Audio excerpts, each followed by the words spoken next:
하나님은 영이시니 예배하는 자가 신령과 진정으로 예배할지니라.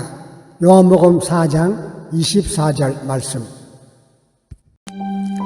다 같이 주기도문 하겠습니다.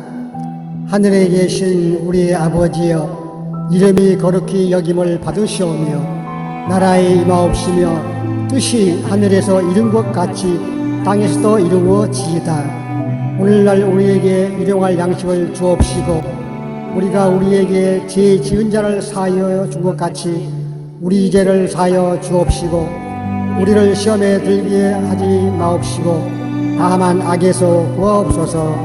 너희의 나라와 권세와 영광이 아버지께 영원히 있사옵나이다. 아멘.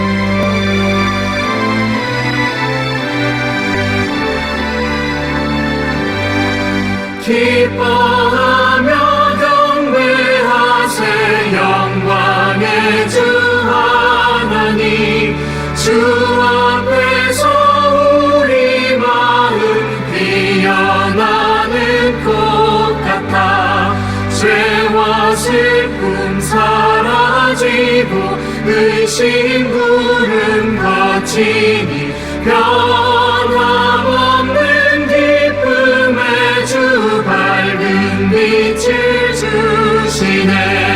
땅과 하늘 만물들이 주의 솜씨 빛내고 별과 천사 노랫소리 끊임없이 드높아.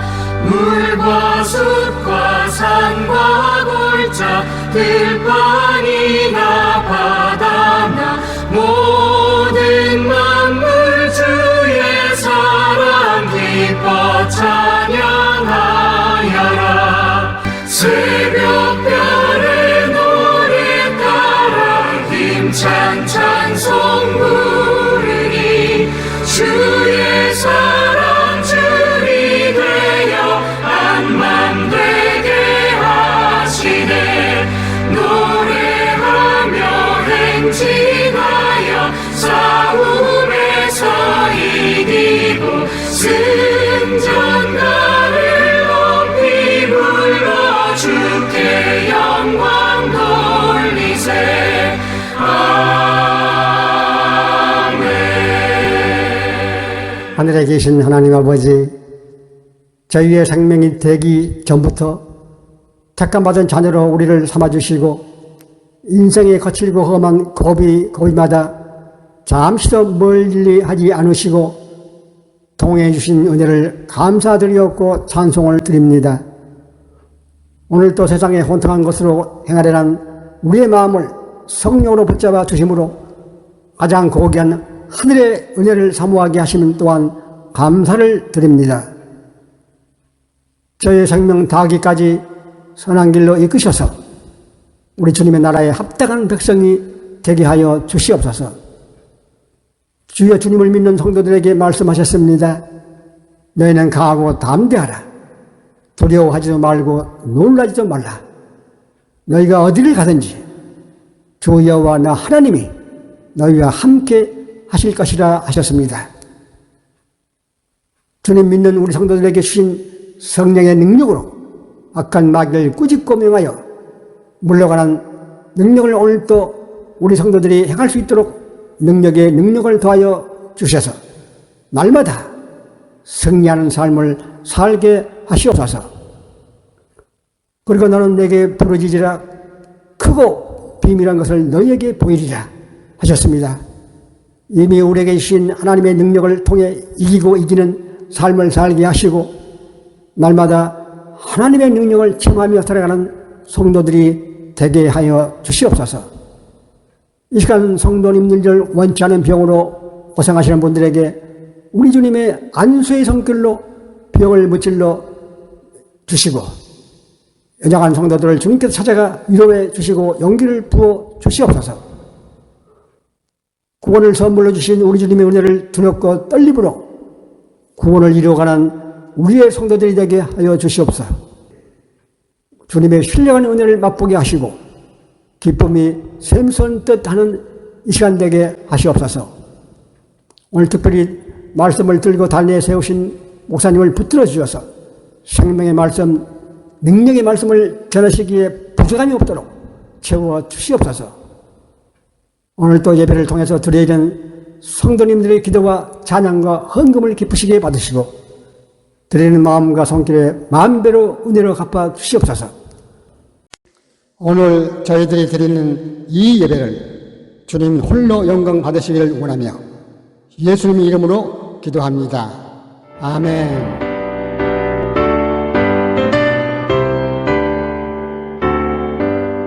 주 예수 이름 높이여 다 찬양하여라 다 찬양하여라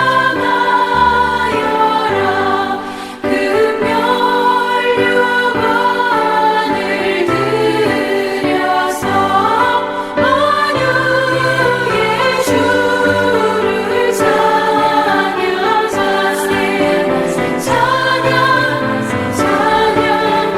찬양 만유의 주 찬양 예수 강한 고난을 못 잊을 죄나 못 잊을 죄이나 내 귀한 몸에 바쳐서 만유의 주를 찬양하세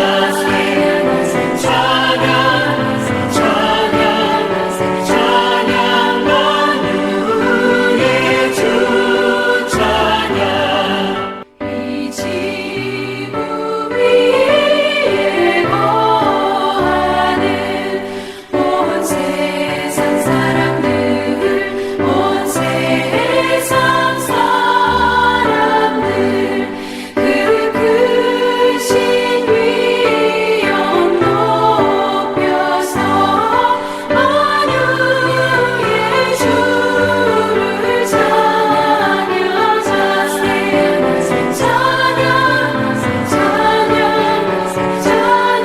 만유의 주 찬양 주 믿는 성도 다 함께 주 앞에 엎드려 주 앞에 엎드려 무궁한 노래 불러서 만유의 주를 찬양하세 찬양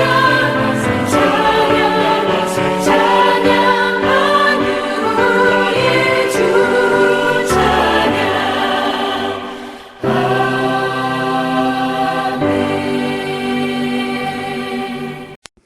오늘의 본문 성경 말씀은 신명기 34장 38절 말씀으로 모세가 죽을 때 나이 120세였으나 그의 눈이 흐리지 아니하였고 기력이 쇠하지 아니하였더라. 아멘.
설교 말씀은 죽음을 곁에 두고라는 제목으로 김진호 목사님께서 말씀해 주시겠습니다.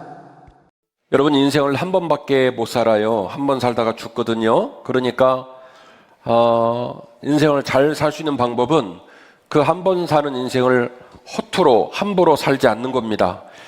어떻게 살았으면 좋지? 지나온 날들 내가 잘 살았을까? 반성도 하고 앞으로 살아갈 날들에 대해서 우리가 어떻게 살았으면 좋지? 고민하면서 그렇게 이전에 제 설교 말씀처럼 보타, 수정을 해가면서 철로역정의 길, 믿음의 길을 잘 걸어가면 될 텐데요. 어떻게 하면 인생을 잘 살 수 있을까? 많은 얘기를 할 수 있겠습니다만은 저는 목사이고 성경을 연구하는 사람이고 또 설교자이기 때문에 성경을 관점으로, 하나님의 관점으로 여러분 우리 이렇게 살면 좋겠습니다라는 말씀을 전하려고 해요. 그 말씀을 들으시고 여러분 모두가 나 이렇게 살아야 되겠구나 길을 좀 발견하시고 또 하나님께서 여러분을 일깨우시는 소중한 시간 되시기를 주의 이름으로 축원합니다. 자, 첫 번째입니다. 죽음을 곁에 두면 오늘의 가치가 귀하게 다가올 줄로 믿습니다. 죽음을 곁에 두면 오늘의 가치가 귀하게 다가올 줄로 믿습니다. 죽음을 내 곁에 가깝게 두고 죽음을 입에 담고 죽음을 자꾸 표현하는 습관을 갖게 되어지면 오늘이 감사하고 오늘이 값지고 의미가 있다는 거예요. 그런데 죽음을 멀리 하잖아요. 나한테는 죽음이 없을 것처럼, 나는 죽음과 상관없는 것처럼 그런 마음가짐으로 살면 오늘이 가치가 없어요. 오늘도 오늘이고 내일도 오늘이고 이런다는 얘기죠. 그래서 저는 역설적인 얘기를 하는 거예요. 비록 동양 문화권이 죽음에 관하여 일종의 금기사항처럼 여기는 문화가 있다 할지라도 우리 한빛교회 성도들은 죽음을 멀리 두자, 가깝게 두자. 가깝게 두자. 그리고 죽음을 가깝게 두게 될 때에 오늘을 감사할 수 있습니다. 오늘이 값지게 될 줄 믿습니다. 할렐루야. 자, 이제 말씀을 들었으니까 인사를 할 텐데 성도님, 죽음이 예약되어 있습니다. 죽음을 가깝게 두시기를 바랍니다. 그대로 하세요. 시작. 성도님, 죽음이 예약되어 있습니다. 죽음을 가깝게 두시기를 바랍니다.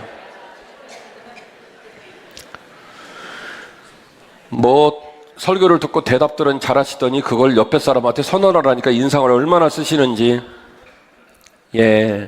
태어나는 순간 우리는 죽음을 예약했습니다. 이 죽음에서 예외된 사람은 한 명도 없습니다. 언제 죽을지 모르지요. 어떻게 죽을지도 모르지요. 반드시 인생은 태어나면 죽어요. 그래서 우리는 죽음을 아마도 예약하고 있는 줄 믿습니다. 그래서 죽음을 가깝게 두시라는 거예요. 죽음을 가깝게 두면 그러면 오늘의 삶이 값지고 감사할 수 있습니다.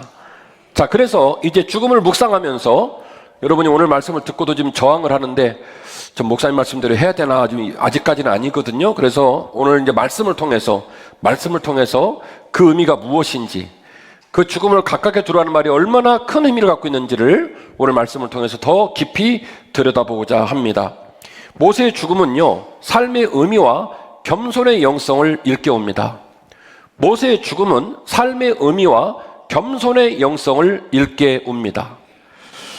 모세의 죽음에 삶의 가치가 담겨 있다는 얘기를 여러분에게 말하고 싶은 거예요.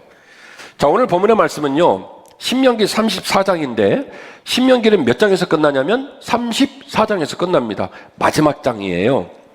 그리고 오늘 본문의 말씀을 우리 사랑하는 박보영 목사님이 따박따박 낭독을 하니까 낭독하는 사람도 부드럽게 낭독을 하고 듣는 여러분도 아멘하면서 그렇게 잘 아멘을 합디다. 저는 그런 여러분이 이해가 안 돼요. 여러분, 34장은요 말도 안 되는 내용이에요. 한마디로 말씀을 드리면 이런 내용입니다. 하나님이 모세를 불러가지고 모세한테 이런 말을 해요. 모세야, 너는 안 돼. 너는 못 들어가. 여러분, 남 얘기는 관심이 없어요. 지금 40년 광야 여행을 끝나고 그리고 이제 가나안 땅을 목전에 두고 있는 느보산이에요. 그 느보산에서 하나님이 모세에게 말하는 거예요. 모세야, 너는 안 돼. 아브라함, 이삭, 야곱 모든 이 이스라엘 민족들에게 내가 이 땅을 예약했고 이 땅을 선물로 주겠다고 말했지만 너는 예외야, 이 얘기예요. 참 여러분의 표정이 참 심각한 얘기인데. 자, 한번 보겠습니다. 34장 1절이에요. 모세가 모압 평지에서 느보산에 올라가 여리고 맞은편 비스가 산꼭대기에 이뤘다. 여호와께서 길앗 온 땅을 어디까지 보이면 단까지 보였다. 단이 어디냐면 이스라엘을 표현할 때 맨 꼭대기를 어디를 표현하냐면 단을 표현하고 맨 남쪽을 브엘세바를 표현하거든요. 단까지 보여주셨어요. 납달리, 에브라임, 므낫세 땅, 서해, 유다 땅 다 보여주셨어요. 동쪽으로 쭉 올라가서 단 보여주시고 왼쪽으로 올라가가지고 지중해를 끼고 남단까지를 싹 다 보여주신 거예요. 네겝 종려나무 성읍, 여리고 골짜기, 평지를 소알까지 보이시고 여호와께서 이렇게 얘기를 해요. 보여주지를 말든지. 명단 다 나오잖아요. 강원도, 대전, 부산, 목포, 군산, 나의 고향 군산, 인천 다 보여주고는 한다는 말이, 근데 너는 아니요. 너는 보기만이요. 너는 못 들어가. 이 얘기예요. 여호와께서 말합니다.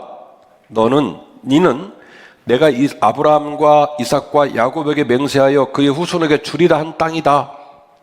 내가 너의 눈으로 보게 하였지만은 너는 그리로 건너가지 못할 거야. 이 얘기예요.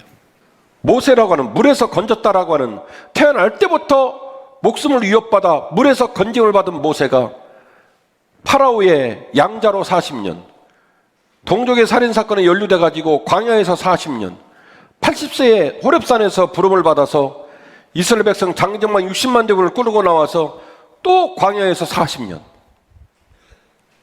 어쩌면 인생이 그렇게 무겁고 거칠고 힘이 들었는지 모든 인생을 살고 이제 모든 사명을 마치고 하나님, 내가 이제 정말로 졸업할 때가 다 됐나 봐요 해가지고 이제 드디어 가나안 땅 들어가려는데, 그렇게 고생하고 그렇게 충성하고 그렇게 애썼던 모세한테 하나님 뭐라고 말하냐면 너는 안 돼.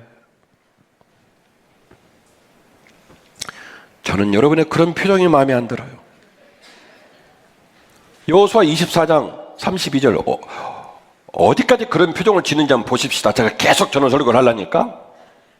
또 이스라엘 자손이 애굽에서 가져온 요셉의 뼈를 세겜에 장사하였으니 이것은 야곱이 베크시타를 주고 세겜의 아버지 하몰의 자손들에게서 산 밭이라. 그것이 요셉 자손의 기업이 되었다. 여러분, 창세기로 가봅시다. 야곱이 죽었죠. 제가 이전에서 설교했죠. 나를 이 땅에 묻지 말아라. 그 설교 기억하시죠?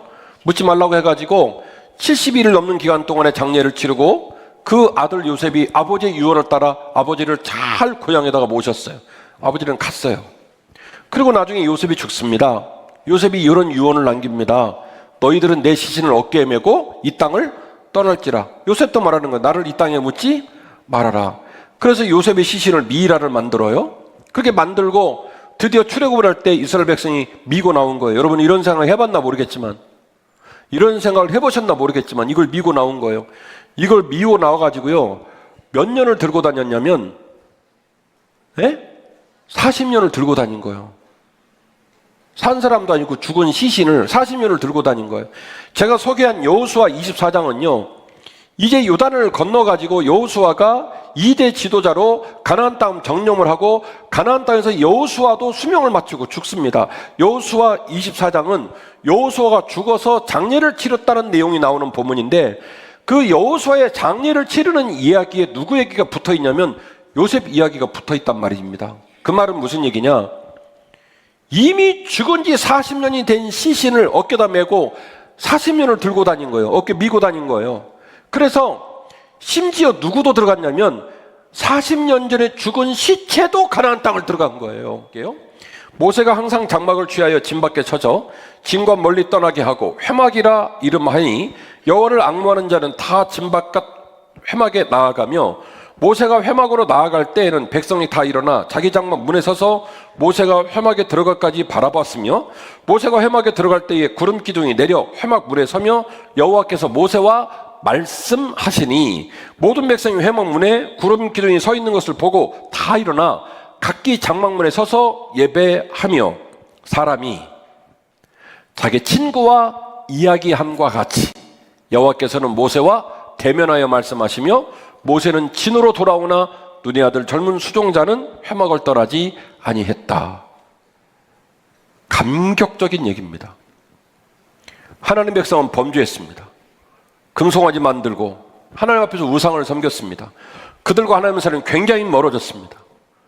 그런데 모세가 회막을 만들고 온 이스라엘 백성이 자신들의 장막, 우리로 말하면 대문을 어디를 향하게 앉혀요? 동서남북으로 진영을 꾸리고 회막을 향하도록 문을 만들고 모세가 회막문에서 하나님을 만날 때 온 백성은 자기 집, 우리로 말하면 자기 집 대문 앞에 나와서 어디를 바라보는 거예요? 모세를 만나서는 하나님을 바라보는 거예요. 그때 하나님께서 모세를 만나셔서 대화를 하시는데 이렇게 하셨대요. 마치 친구와 이야기함 같이. 예. 제 친구 김근용 목사님 있거든요. 우리 교회. 저랑 잘 안 맞아요. 예. 성격이 달라. 예. 그런데도 제 친구 김근용 목사님은 매주일 이런 일 저런 일로 제 방 돌아서 이런 얘기 저런 얘기를 나눠요. 그럼 제가 말합니다. 아무리 동창이긴 하지만 어디다 대고 담임 목사 방을 말없이 들어놓으뇨 나가시오 라고 말하지 않습니다. 웬일 뭐 때문에 이렇게 물어보고 친구가 말하면 그 얘기에 경청을 합니다. 왜냐하면 그분은 나의 친구이기 때문이에요.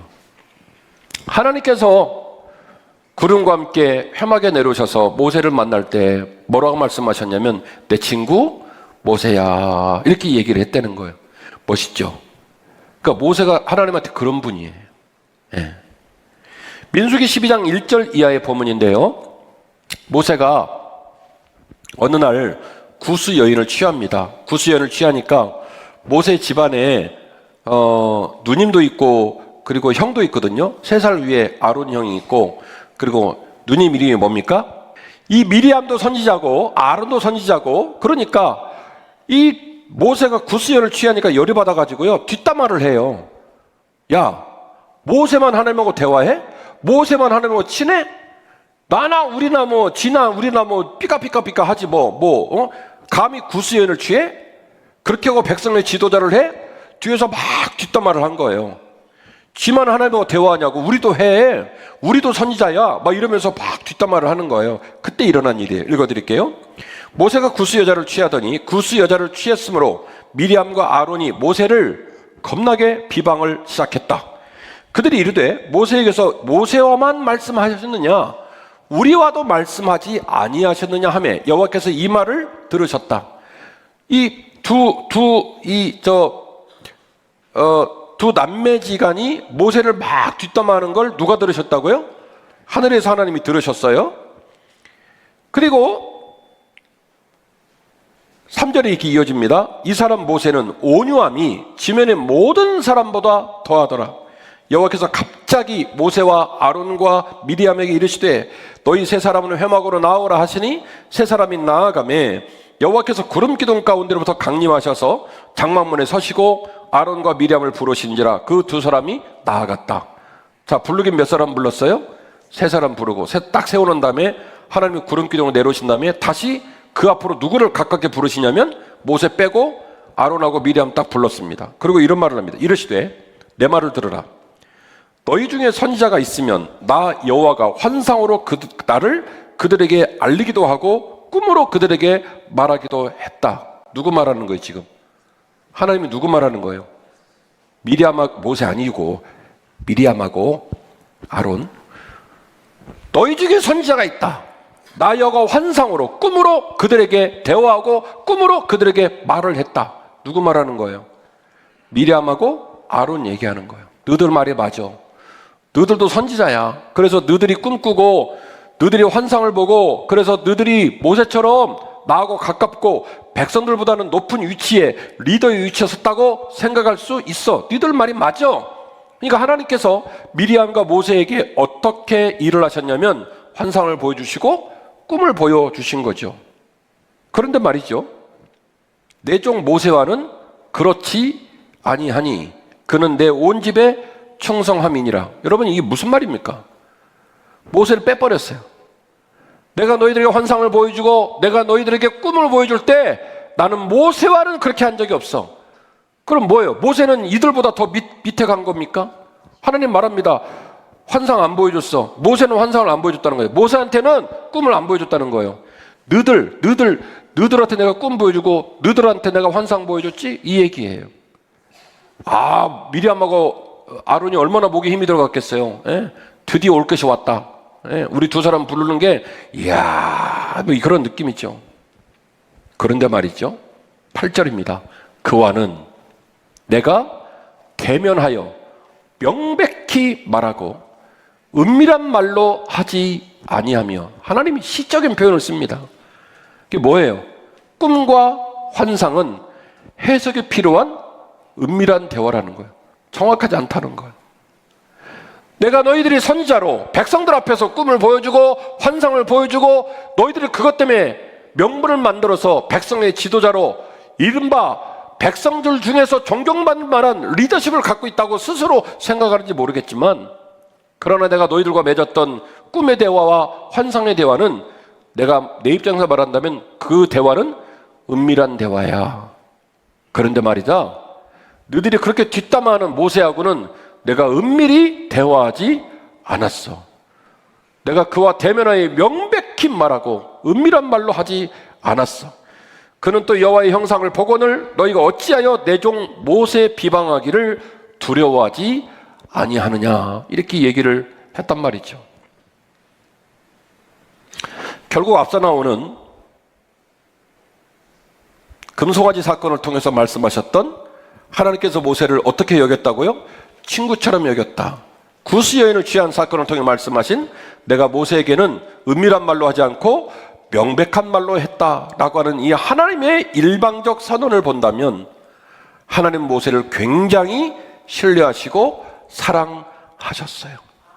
비록 민수기 20장에서 무리바의 바위를 지팡이로 2번 때린 건 맞아요. 하나님이 화가 난 건 맞지만, 그러나 그 사건을 독자가 읽었다는 이유로 목사님들의 강대상에서 모세는 무리바의 바위를 2번 때려서 가나안 땅 못 들어갔습니다라고 특정하기 쉽지 않아 보입니다. 제 눈에는, 성경을 연구하는 제 눈에는 좀 더 깊이 들여다볼 필요가 있다. 지금 여러분에게 소개한 금송아지 사건과 구스 여인 사건을 통해 우리가 하나님께서 모세를 얼마나 존중하시고 얼마나 특별하게 사랑하시는, 심지어는 누구처럼 여긴다고요? 친구처럼 여기시는 하나님의 관계를 생각했을 때, 민수기 20장 사건만 가지고 그 이유 때문에 모세가 가나안 땅 못 들어갔다고 말하기에는 무리가 있어 보입니다. 그래서 저는 이렇게 말합니다. 맞는지 모르겠지만 맞을 것 같아요. 모세의 죽음은 모세의 사명을 완벽하게 완성하는 사건입니다. 모세의 죽음은 단순히 하나님께 버림받고 단순히 하나님께 팽당한 삶이 아니라, 모세의 죽음마저도 모세의 사명을 완벽하게 완성하는 사건 중 일부라는 거예요. 제가 볼 때는. 백성은 나아가고 그들은 여전히 하나님을 섬깁니다. 기가 막힌 내용인데요. 모세는 모압 땅 느보산에서 죽음을 맞이하나 성경은 말하기를 그의 무덤을 알 수 없다라고 말을 합니다. 이것도 굉장히 이상한 본문이에요. 이에 여호와의 종 모세가 여호와의 말씀대로 모압 땅에 죽어 벳볼 맞은편 모압 땅에 있는 골짜기에 장사되었고 오늘까지 그의 묻힌 곳을 아는 자가 없느니라. 여러분 여쭤볼게요. 40년 전에 죽은 요셉의 미이라를 어깨에 미고 있는 상황이에요 지금. 근데 모세를 어디다 묻은지를 모르고 모세의 무덤이 어디 있는지를 아는 자가 없다는 것, 여러분 이상합니까? 이상합니까? 굉장히 이상하죠. 신명기 34장은요 그러므로 우리에게 굉장한 감명을 주고 그리고 교훈을 줍니다. 인생이 어떤 모습이어야 할까? 오늘 설교의 모두 발언, 어떻게 사는 것이 잘 사는 것일까를 고민하는 우리에게 굉장히 중요한 인사이트를 줍니다. 영감을 줍니다. 설교를 마칩니다. 죽음을 곁에 두고 오늘을 사랑하면서 살아가야 할 줄로 믿습니다. 오늘 점심 잡술 때 만나게 되시기를 바랍니다. 하나님 건강 주셔서 내 발로 오늘 교회 걸어 나와서 밥 먹어요. 감사해요. 집에 갔을 때 차 딱 탔을 때 여러분 부인을 바라보면서 박아모 집사님 어딨지? 이은지 집사님 여보 박 집사님 꼭 해야 돼요? 여보 나랑 결혼해줘서 고마워. 아니 그렇게 해야 돼. 여보 사랑해. 그렇게 꼭 하세요? 네. 사모님 사랑해요? 네. 하트 뿅뿅? 네, 오케이. 저녁 맛있게 해줄 줄 믿습니다.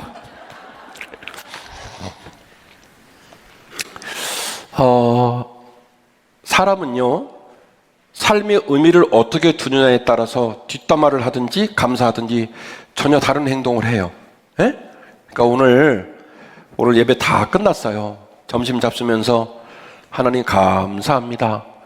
집에 갈 때 아내 바라보면서 우리 이 집사님 박 집사님 바라보면서 여보 올해 나랑 같이 동행해 주셔서 고마워 이렇게 얘기하시고 꼭 하세요. 이정호 원로 장로님 사모님 꼭 오케이 할렐루야. 사랑하는 원로 목사님 사모님 꼭 하세요. 아들아 딸아 네가 내 아들이어서 네가 내 딸이어서 고맙다. 그렇게 하실 거죠? 예. 우리는요 이 땅에 하나님의 선물로 태어났습니다. 생각해보면 우리가 뭐라고 이 땅에 올 때 맨 몸뚱아리 하나 가지고 온 거예요. 우리가 직업이 있었습니까? 스스로 일어날 기력이 있었습니까? 돈이 있었습니까? 생각해보면 아무것도 아니에요. 근데요 우리 인생의 길은 사실은 오늘의 삶이 고단하지만 곰곰이 돌아보면 항상 인생의 중요한 순간에 하나님이 기적까지 우리를 이끌어 주셨기 때문에 여기 와 있는 거예요. 물론 오늘 우리의 삶에 있는 눈물이 우리 마음을 너무 아프게 합니다. 오랜 세월 나를 짓누르는 물질적 문제 때문에 지금도 머리통이 터질 것처럼 괴로움 당하는 사람도 있고요. 어떤 사람은 돈 없어서 속상하다는데 나는 사실은 돈을 쌓아놓고 있는데 이놈의 몸이 맨날 아파가지고 돈이 산더미처럼 있으면 뭐예요? 맨날 몸이 아파서 병원을 가는데. 어떤 사람은 자식 때문에 걱정하고 어떤 사람은 노년의 삶을 살아가는 부모님 때문에 근심이 많습니다. 우리들에게는 이런 일 저런 일로 무겁고 아프고 시린 눈물들을 안고 오늘 예배를 드리러 왔습니다. 그러나 목사로 여러분에게 말씀을 드린다면 이 모든 어려움과 눈물도 다 지나갈 줄 믿습니다. 왜냐하면 저하고 여러분하고 공평하게 이 땅에 왔어요. 그냥 숨만 쉬는 맨몸 끌고 와서 그 모진 삶의 걸음을 걷게 하셔서 우리를 여기 있게 하신 거예요. 내게 남편을 주시고 내게 아내를 주시고 내게 자녀를 주시고 이렇게 아름다운 예배당이 있는 한빛교회를 주시고 사랑하는 우리 챔버 할렐루야 우리 사랑하는 젊은이들 그리고 휴가 중에서 많은 분들이 오늘 좀 안 보이지만은 우리가 생각하는 기억이 나는 많은 믿음의 동역자들을 우리에게 선물로 주셨어요. 그 모든 건 하나님의 선물입니다. 그래서 여러분에게 말씀드립니다. 이번 주도 울다 오셨지만 여러분의 눈물과 여러분의 아픔도 좀 지나면 선물이 될 줄로 믿습니다. 오늘을 회고하면서 나 그때 진짜 힘들어갖고 교회 갔는데 목사님이 죽음을 곁에 두고 오늘을 감사라는 말씀을 들으면서 그때 정신 차렸잖아. 그때 내가 은혜 받고 힘을 냈잖아요. 그렇게 오늘을 회상하면 추억이 되고 감사가 될 거라고 저는 믿어요. 우리는 지금도 절망하지만 하나님은 이 고난과 슬픔도 같이 동행하시면서 기필코 지나가게 하실 줄 믿습니다. 오늘 주어진 하루를 감사하고 오늘 주어진 내 가정과 교회를 사랑하고 미움, 분노, 욕심으로 멍들어가는 우리 마음을 다 비우고 감사함으로 나아가는 우리 모든 성도가 되시기를 주의 이름으로 축원합니다. 죽음을 곁에 두고 오늘을 감사하라. 오늘을 사랑하고 오늘을 감사하며 또박또박 남은 인생의 길을 걸어가는 저와 여러분 되기를 바랍니다. 모든 것 것이 주께로부터 왔으니 이 예물을 주께 드리나이다.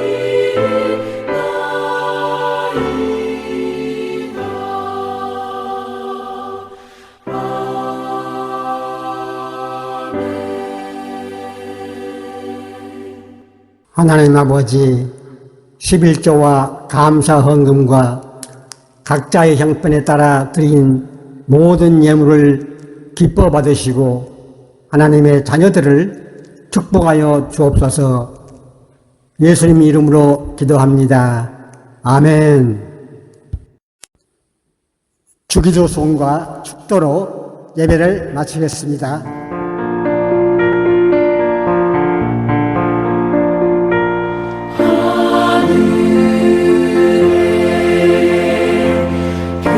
계신 아버지 이름 거룩하사 주님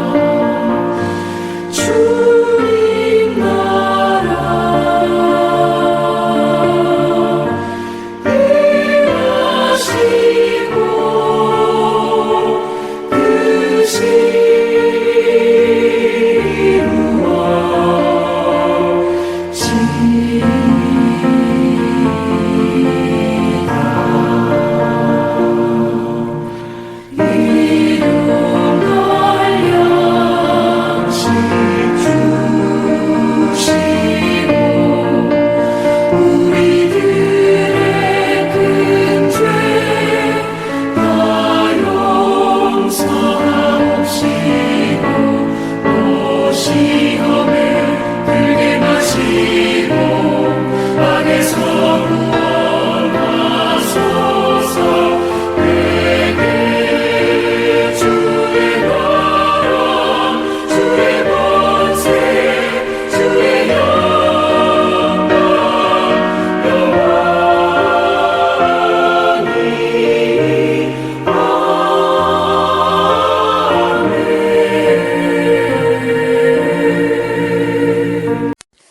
지금은 우리 주 예수 그리스도의 은혜와 하나님의 극진하신 사랑과 성령의 감화, 감동, 역사하심이 유튜브 교회 성도들과 자녀들과 그들의 생업토 위에 지금부터 영원까지 함께 하시기를 우리 주 예수 그리스도 이름으로 축원합니다.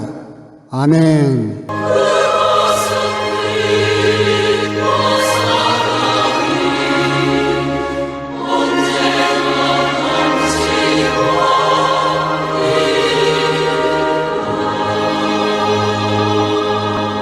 이것으로 이번 주 유튜브 교회 예배를 마치겠습니다. 다음 주 기쁨으로 다시 만나시겠습니다. 할렐루야!